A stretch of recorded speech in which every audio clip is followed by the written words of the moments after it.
పెళ్లికి ముందే prenup agreements అంటున్నారు. ఇది ఉదాహరణకి అమెరికా వంటి దేశాల్లో జరుగుతూ వస్తుంది. బట్ ఇప్పుడు ఇక్కడ బిగ్ షాట్స్ లేదా సెలబ్రిటీస్ ఎక్కువగా ఈ ప్రీనప్ అగ్రిమెంట్స్ చేసుకుంటూ ఉంటారు. అంటే పెళ్లి తర్వాత ఒకవేళ విడిపోయినా అనివార్య కారణాల వల్ల డివోర్స్ అయినా గానీ, నీ వాటా నాకు, నా వాటా నాది, నీ వాటా నీకు అన్నట్టు అగ్రిమెంట్ అనమాట. సో, ఇది లాభం అంటారా? అసలు ఇది ఓకేనా మన మన యొక్క కల్చర్ వరకు? అంటే ఇప్పుడు మన సొసైటీని అబ్జర్వ్ చేస్తే, లేకుంటే మన ఇండియన్ కల్చర్‌ని అబ్జర్వ్ చేస్తే, we doesn't have a concept like మనకు పాతకాలం లోపల డైవర్స్ అనే కాన్సెప్ట్ లేదు. హుహు. People used to get married and they used to like 7 జన్మో కా బంధ్ అంటారు కదా! అవునవును. హ్మ్. 7 జన్మల బంధనం ఇట్లా అట్లా అంటారు. సో, ఈ కాన్సెప్ట్ లేనప్పుడు ఇది మనకు కొత్తగా వస్తుంది. సో, సిన్స్ 1956 నుండి మన ఇండియా లోపల డైవర్స్ అనేది అఫీషియల్‌గా వచ్చింది. డైవర్స్ తీసుకోవచ్చు కోర్ట్‌కెళ్ళి ఇట్లా అట్లా అని. సో, సొసైటీ లోపల ప్రతి ఎంత చదువుకున్నా, చదువు రాకున్నా, పేదవాళ్ళైనా, మంచివాళ్ళైనా కొద్దిగా మనస్పర్ధ వస్తే సర్దుకుపోయే మనస్తత్వం లేకుండా డైవర్స్‌కెళ్తున్నారు. ఆటోమేటిక్‌గా పెద్దల ముందట పంచాయతీ పెట్టుకుంటున్నారు. కోర్ట్‌కెళ్తున్నారు, పోలీస్ స్టేషన్‌కెళ్తున్నారు. 498 సెక్షన్ ఏదో డొమెస్టిక్ వయలెన్స్ అనో, లేకుంటే ఫిజికల్ అబ్యూస్ అనో ఏదో ఒకటి ఫైల్ అయితది. లాయర్‌లు ఆటోమేటిక్‌గా అందులోకి రాగానే వాళ్ళేం చేస్తారంటే కొంచెం ఇంకెక్కువ ఘర్షణ పెరుగుతది. సో, మధ్యలో వీళ్ళు ఎవరన్నా ట్రై చేసినా గానీ ఓకే. సర్ది చెప్పడానికి ట్రై చేసినా గానీ, ఆడపిల్లలు వింటలేరు, మగ పిల్లలు గూడా వింటలేరు. వింటలేరు. అట్లా వినడానికి సిద్ధంగా లేరు. నాకిది నచ్చలే కాబట్టి నేను ఫాలో గాను, అవసరం లేదనుకో విడిపించుకోవడం చాలా ఈజీ గదా! కష్టపడి కలిసి ఉండడం, లేకుంటే ఆ రిలేషన్‌షిప్ పైన వర్క్ జేయడం, ఒకరిని గురించి ఒకరు అర్థం చేసుకోవడం ఇది చాలా కష్టమైన ప్రాసెస్. ఈజీ అంటే ఇది నువ్వెవరో, నేనెవరో విడిపోదాం అనుకుంటే అది బెస్ట్ అనిపిస్తుంది వాళ్ళకు. అంటే నొప్పి లేని ఈ ప్రాసెస్ లెక్క అనిపిస్తుంది. కానీ ఫారెన్ కంట్రీస్ లోపల సమ్ 40 ఇయర్స్ నుండే ఈ ప్రీనప్ అగ్రీమెంట్స్ అనేటివి ఉన్నాయి. అంటే ఏంటిది సెలబ్రిటీలు గానీ, బాగా డబ్బులున్న వ్యక్తులు గానీ, లేకపోతే ఒక పెద్ద పెద్ద బిగ్ షాట్ ఫ్యామిలీల నుండి వచ్చే వ్యక్తులు గానీ. సో, వీళ్ళకేంటిదంటే భయమేముంటదంటే ఈ అమ్మాయి ఎంతకాలం నాతోటి ఉంటది, లేకుంటే ఈ అబ్బాయి ఎంతకాలం నాతోటి ఉంటాడు. ఈ యొక్క భయాలుంటాయి. ఇంకొక మీరు మీరు అబ్జర్వ్ చేసిర్రో లేదో సొసైటీ లోపల there is a term called gold diggers అంటారు. అంటే ఒక చాలా అందంగా ఉన్న అమ్మాయి డబ్బు కోసం ఒక ఏ ఒక నార్మల్‌గా ఉండే వ్యక్తిని పోయి, లేకుంటే బాగా సెలబ్రిటీ అనో, లేకుంటే డబ్బున్నదనో పెళ్లి చేసుకుంటది. చేసుకున్నాక ఒక 1 ఇయర్, 1 ½ ఇయర్ అయినంక వీళ్ళు డైవర్స్ అప్లై చేసుకుంటారు. చేసుకున్నాక ఇతని ఆస్తి లోపల సమ్ 30%, 40% ఈ పిల్ల దగ్గరికెళ్ళిపోతది. సో, ఈ ప్రాబ్లమ్ ఇది బాగా సొసైటీ అబ్జర్వ్ చేసిండ్రక్కడ. అబ్జర్వ్ చేసి ఏం చేశారంటే ప్రీనప్ అగ్రీమెంట్‌కొద్దాం. ఇది ఓన్లీ ఆడవాళ్ళ దగ్గరనే కాదు. మగవాళ్ళు కూడా ఏం చేస్తుంటారంటే తమ కన్నా వయసులో ఎక్కువున్న ఆడవాళ్ళని అంటే చాలా అందంగా ఉంది, లేకుంటే బాగా డబ్బులున్నాయి, ఏదో కారణాలున్నాయి సెలబ్రిటీ. సో, ఆమె 50 ఏండ్లుంటే వీడు 20 ఏండ్లు, 25 ఏండ్లు పెళ్లి చేసుకుంటారు. చేసుకొని కొంతకాలం నడిచిన తర్వాత వీళ్ళు కూడా ఏం చేస్తారంటే మగవాళ్ళకి కూడా బెనిఫిట్స్ వస్తాయి డైవర్స్‌కి పోతే. సో, చాలామంది అది ప్రాక్టీస్ చేస్తుంటారు. మన ఇండియా లోపల, మన తెలంగాణ లోపల, మన సొసైటీ లోపల ప్రతి ఒక్క దగ్గర కూడా ఏమైతుందంటే ఫ్యామిలీ కోడ్స్ అనేటివి ఎస్టాబ్లిష్ చేసిర్రు. ఫ్యామిలీ కోడ్స్ అనేటివి ఉన్నాయి గానీ, అవి కొంచెం స్లోగా నత్తనడకన బికాజ్ ఆఫ్ ఇయర్సే వేరే వేరే పడతాయి సార్ ఆ! నిజంగా కేస్ వెళ్ళిందంటే. సో, వాళ్ళు గూడా వెళ్లి వాళ్ళకి గూడా యాష్టకొస్తది. ఇంకెప్పుడు అయిపోతది, ఏమైతదని చెప్పే పెద్ద మనుషులు లేరు. అట్లా తీసుకపోయే వ్యక్తులు లేరు. సర్ది చెప్పే ఆ మీడియేషన్ సెంటర్‌లు గూడా లేవు. అంటే ఆ ఫ్యామిలీ కోర్ట్ యాక్ట్ ప్రకారం ఏంటిదంటే, ప్రతి జిల్లా లోపల, మేజర్ జిల్లా లోపల ఒక ఫ్యామిలీ కోర్ట్ ఉండాలి. ఆ ఫ్యామిలీ కోర్ట్ లోపల ఒక మీడియేషన్ సెల్ ఉండాలి. అంటే ఏంటిది? ఆ మీడియేషన్ సెల్ పనేంటిది? కోర్టు కేసుని సాగదీయడం గాదు. తప్పొప్పులు ఎంచడం గాదు. వీళ్ళిద్దరిని ఒక ఫ్యామిలీ అనే ఇన్‌స్టిట్యూషన్‌ని కాపాడడానికి కూర్చోబెట్టి, అట్లా గాదమ్మా, ఇట్లా గాదని చెప్పాలి. అందుకోసం తీసుకొచ్చిర్రు. కానీ అవి గూడా సరిగ్గా ఫంక్షన్ అయితలేవు. So, depth of qualified counsellors తక్కువ, ఇట్లా పనిచేసే ఫ్యామిలీ కోర్ట్స్ తక్కువ, మీడియేషన్ సెల్స్ తక్కువ. నెక్స్ట్ సొసైటీ లోపల ఇండిపెండెన్స్ బాగా పెరిగిపోయింది. సో, వీళ్ళేం చేస్తున్నారంటే, ఇప్పుడు ప్రతి ఒక్కళ్ళు గూడా ఏదో ఎంతో కొంత కట్నం తీసుకుంటున్నారు. అది లీగల్‌గా రాంగ్ అయినా గానీ, ఆడపిల్లలే సొంతంగా పోయేటప్పుడే వీళ్ళే కోరుకుంటున్నారు. అవును. అక్కకు 10 తులాల బంగారం పెట్టినవు, ఏదో ల్యాండ్ ఇచ్చినావు, నాకు గూడా ఇయ్యి అని వీళ్ళే కోరుకొని తీసుకుపోతున్నారు. కొంతమంది, అందరూ అట్లా చెప్పను నేను. ఇట్లా తీసుకొని పోయినప్పుడు ఏందంటే, పెళ్ళైనప్పుడు పొరపొచ్చాలొచ్చినప్పుడు వీళ్ళు ఏదైతే డబ్బు ఖర్చు పెట్టిర్రో పెళ్లి కోసం, లేకుంటే బంగారం తీసుకెళ్ళిర్రో, అది మాకు గావాలే, లేకుంటే ఈ సామాను ఇది పెట్టినాం, మాకు గావాలే, లేకుంటే ఈమె ఆల్రెడీ ఒక సక్సెస్‌ఫుల్ పర్సన్, ఈమె కాంట్రిబ్యూట్ ఇంత చేసింది, నెలకు ఇంత ఒక 3,00,000 ఈ ఫ్యామిలీ కోసం ఇన్వెస్ట్ చేసింది. డైవోర్స్ అయినప్పుడు ఏం కోరుకుంటది? నేను నీకు 5 సంవత్సరాలో, 10 సంవత్సరాలో, 2 సంవత్సరాలో, 1 ఇయరో ఈ ఫ్యామిలీ నడవడానికి నా మనీని ఇంత ఇన్వెస్ట్ చేసిన. హ్మ్. I want to get back my money. Okay. Only ఆ మనీయే. ఆ మనీ. అంటే ఎన్ని ఇయర్స్ అయితే ఉందో ఎంత ఖర్చు పెట్టిందో ఎంత కాంట్రిబ్యూట్ చేసిందో ఇప్పుడు ఇద్దరు కలిసి ఒక కారు కొనుక్కున్నారు. Husband working, wife working.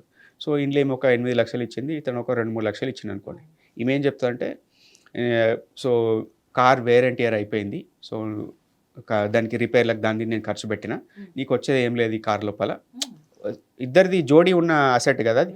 So automatic ఏమవుతుందంటే వీళ్ళు నాకు కావాలంటే నాకు కావాలి, నాకు ఎక్కువ వాటా కావాలి, లేకపోతే నువ్వు నన్ను మోసం చేసిన. ఒకసారి గొడవలు స్టార్ట్ అయినాక అవతల వ్యక్తిని కొంత ఎక్స్‌ప్లాయిట్ చేయడానికి చూస్తారు. ముఖం జడిపోయినాక చూసుకోలేకపోయినప్పుడు వీళ్ళు ఎక్స్‌ప్లాయిటేషన్ ఫేజ్‌కి వెళ్తారు. అంటే ఇప్పుడు ఇచ్చిన డబ్బులు ఇవ్వకపోవడము, ఆ బంగారం వీళ్ళు కాజేయడము. ఇంకా డైవోర్సే కాదండి.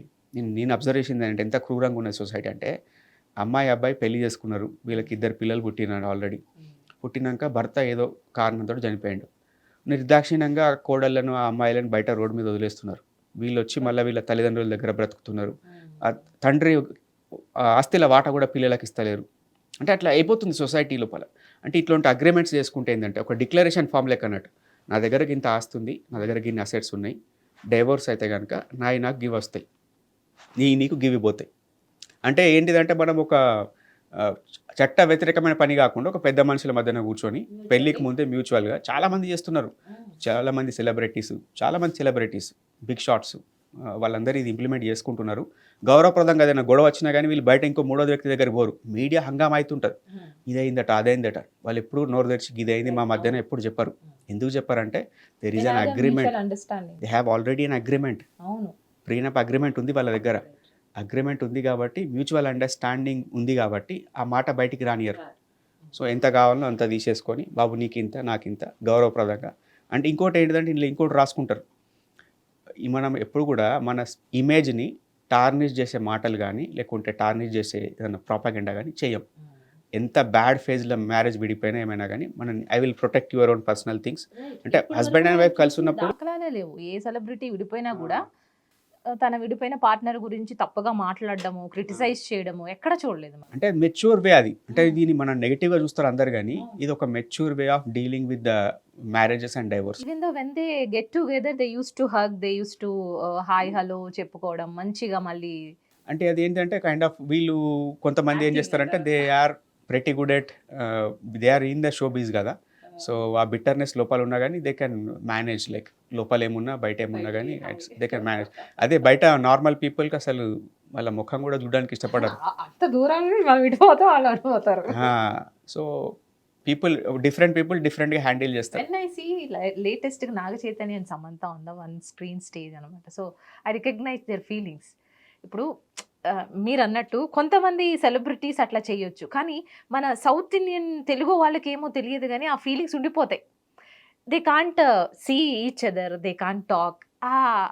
అది చూసాను నేను అక్కడ. అంటే ఏంటిదంటే people who are from this Bollywood industry they can do bluffing pretty well. వాళ్ళు పుట్టినప్పటి నుండే 6 ఏళ్ళప్పటి నుండే బ్లఫింగ్ స్టార్ట్ అవుతుంది. దే ఆర్ నెపో కిడ్స్ కదా. సో బయటికి వెళ్ళినప్పుడు ఎయిర్పోర్ట్లో హాయ్ చెప్పడం, బాయ్ చెప్పడం, జిమ్ పోతుంటే ఈ మీడియా వాళ్ళకి ఇన్ఫామ్ చేస్తారు. బాండ్రా దగ్గర జిమ్ చెప్తారు, ఇన్ఫామ్ చేస్తారు, ఫోటోలు కొట్టించుకుంటారు. సో మెల్లమెల్లగా కెరీర్ బిల్డ్ చేసుకుంటారు. ఇదేమన్నా జరిగినా కానీ వాళ్ళు లైక్ అరే మనం బయట మాత్రం పడద్దు, మనం లోపల ఏమన్నా కొట్టుకుందాం తిట్టుకుందాం, కానీ వాళ్ళకి అది మేనేజ్ చేయడం తెలుసు. మన సౌత్ వాళ్ళకి ఏంటంటే కొద్దిగా మనం కొంచెం we wear our heart on the sleeves లెక్క ప్రతి ఒక్కటి మనం బయటికి ఉంటాం కాబట్టి కొద్దిగా అవాయిడ్ చేయడం, లేకపోతే కలిసినా కానీ మౌనంగా ఉండడం చేస్తారు. వాళ్ళు ఏంటిదంటే హగ్ చేసుకొని బాగున్నావా, పిల్లలు ఎట్లున్నారు ఇట్లున్నారు, ఆ డ్రామా వాళ్ళది బాగుంటుంది. మరి అది వాళ్ళది ఒక ప్లాస్టిక్ ఒక రేంజ్ ఎక్కువ. పాపం మన తెలుగు సెలబ్రిటీల దగ్గర ఆ ప్లాస్టిక్ రేంజ్ కొంచెం తక్కువ. పాపం కొంచెం జెన్యూన్. మన వాళ్ళే ఆపరేషన్లు చేపిస్తుంటారు, చాలా మంచి పనులు చేస్తుంటారు. మీరు ఎప్పుడైనా అబ్జర్వ్ చేశారా నార్త్ ఇండియన్వి ఎవరైనా ఏమైనా ఓపెన్ హార్ట్ సర్జరీలు ఇవి ఏమైనా చేయించారా? మన వాళ్ళు ఏంటంటే కొంచెం కనెక్ట్ ఉంటుంది మనుషులతోటి, గ్రౌండ్. వాళ్ళు కొద్దిగా డిఫరెంట్ బ్రీడ్ అది. సో ఈ ప్రీనప్ అగ్రిమెంట్ అనేది మంచిదే అంటారు? చాలా మంచిది. అంటే ఒక మెచ్యూర్డ్ వే ఆఫ్, అంటే ఇప్పుడు అంటే శుభం పలుకురా అంటే అశుభం పలికినట్టు అని ఫీల్ కాకుండా పెళ్ళి అనేది ఒక శుభకార్యం. దాని ముందే మనం డైవర్స్ అయితే ఎట్లా అని మనం రాసుకుంటుంటే పెద్దవాళ్ళు కానీ, ఆ సెన్సిబిలిటీ లేని వ్యక్తులు కానీ, లేకుంటే సొసైటీ పట్ల కొంచెం ప్రాక్టికల్ నేచర్ తెలియని వ్యక్తులు కానీ తప్పుపడతారు. బుర్ర లేదా, బుద్ధి లేదా, ఏంది ఇది అన్నట్టు. కానీ people who are mature, people who have seen the life, ఏం జరుగుతుంది ఎప్పుడేదైనా జరగచ్చు. ఫ్లైట్లో వీడికి ఏమైనా వీడు బిస్కెట్ అయిపోవచ్చు, లేకుంటే ఆమె బిస్కెట్ అయిపోవచ్చు, చనిపోవచ్చు, లేకుంటే ఇంకేదైనా గొడవలు రావచ్చు, థర్డ్ పార్టీ ఫ్యూచర్లో లైఫ్లో ఎంటర్ కావచ్చు, ఎన్నైనా అవకాశం ఉంది. లైఫ్ ఈజ్ అన్ప్రిడిక్టబుల్ కదా. So at least securing their children's future, their own future with this prenup agreements is a good thing. So more mature thing అని చెప్తాను నేను. So I think this kind of generation kids maybe 5 years తర్వాత ఈ పెళ్ళిళ్ళు కూడా చూడలేమేమో sir, because they are in relationship kind of things nowadays. So ఇవన్నీ జరుగుతాయి ఆ పెళ్ళిళ్ళే, అసలు చేసుకునే ఉద్దేశాలే కనిపించట్లేదు ఎక్కడ ఇప్పుడున్న. చేసుకుంటారు మేడం, అంటే పూర్తిగా మొత్తానికి బంద్ అవుతుందని కాదు, కానీ దాన్ని ఏం చేస్తారంటే ఒక అచీవ్మెంట్ లెక్క చూస్తారు. పెళ్ళి అనేది ఒక ఇప్పుడు ఎంత నార్మల్ థింగ్ ఉందో, ఏజ్ బార్ అయిపోయినా కూడా 30 దాటినా కూడా పెళ్లిళ్ళు చేసుకునే వాళ్ళు చాలా మంది ఉన్నారు. అవును. కానీ ఏంటిదంటే ఒక పెద్ద అచీవ్మెంట్ లెక్క, పెద్ద బిగ్ స్టెప్. ఇప్పుడైతే ఎంత నార్మల్, ఎంతో కొంత పెళ్ళి అంటే ఒక నార్మల్ సటల్ థింగ్, మామూలుగా పుట్టడం, చావడం, పెళ్లి చేసుకోవడం ఎంత నార్మల్, ఇది కూడా అన్నట్టుంది కదా. సో ఒక 5-6 years 10 years అయిన తర్వాత అది పెద్ద అచీవ్మెంట్ లెక్క ఇస్తానంటు. 10 ఏళ్ళు కలిసి ఉన్నారా, 20 ఏళ్ళకి కలిసి ఉంటున్నారా, పెళ్లి చేసుకున్నారా, ఓ గుడ్ థింగ్, బిగ్ స్టెప్. అంటే వెస్టర్న్ సైడ్ పోతున్నాం కదా. సో ఇట్స్ ఆల్ మనకి వస్తున్న తలకాయ నొప్పులన్నీ లేక వీఆర్ మిమికింగ్, లైక్ అది కూడా బ్యాడ్ మిమికింగ్. మనం అంటే యాజ్ ఇట్ ఈస్ కూడా చేస్తలేం వాళ్ళ లెక్క, హాలీవుడ్ లెక్క వాళ్ళు. మనం ఏంటంటే ఒక బ్యాడ్ అడాప్టెడ్ మిమికింగ్ చేస్తున్నాం. అన్ని మిక్స్డ్. అంటే ఇప్పుడు ఒక మంచి పెద్ద సెలబ్రిటీ బాగా డ్యాన్స్ వచ్చి అనుకోండి, ఆయన చేస్తే అందంగా ఉంటుంది. ఒక అమ్మాయి మంచి డ్యాన్స్ వచ్చి ఆమె చేస్తే అందంగా ఉంటుంది. మనం ఇంత పెద్ద పొట్టేసుకొని ఇట్లా బాడీ పర్సనాలిటీ పెట్టుకుని సేమ్ అదే స్టెప్ వేయడానికి పోతే ఎంత దరిద్రంగా అనిపిస్తుందో. సో ఇటువంటి మనం వెస్టర్న్ కాన్సెప్ట్స్ని మిమిక్ చేసినప్పుడు కూడా అరే అనిపిస్తుంది. Okay, that was nice talking to you Gautam garu. So మరొకసారి మీ యొక్క విలువైన సమయం మాతో షేర్ చేసుకోవడానికి మరొక రోజు తప్పకుండా రావాలి మాతోని. So that was amazing talking you. Thank you so much for your thank you. So guys, మరి ఈ యొక్క ఎపిసోడ్లో మీకు తెలియని విషయాలు చాలా నేర్చుకున్నారు, అలాగే పాజిటివ్ వేతో బయటకు వెళ్తారని మేము ఆశిస్తూ మరో ఎపిసోడ్తో మళ్ళీ కలుద్దాం మన గౌతమ్ గారితో. సో మీకేమన్నా ఇంకా ఇట్లాంటి రిలేషన్షిప్ అడ్వైస్లు ఏమైనా కావాలన్నా కూడా తప్పకుండా కమెంట్ రూమ్ మాకు తప్పకుండా తెలియజేయండి. సో మరో ఎపిసోడ్తో మళ్ళీ కలుద్దాం. చూస్తూనే ఉండండి హిట్ టీవీ. సమస్య లేని ఇల్లు ఉండదు, పరిష్కారం లేని సమస్య ఉండదు. బంధాలు గొప్పవి, బాధలు చిన్నవి. మీ సమస్యని మేము పరిష్కరిస్తాం. రండి, మాట్లాడుకుందాం.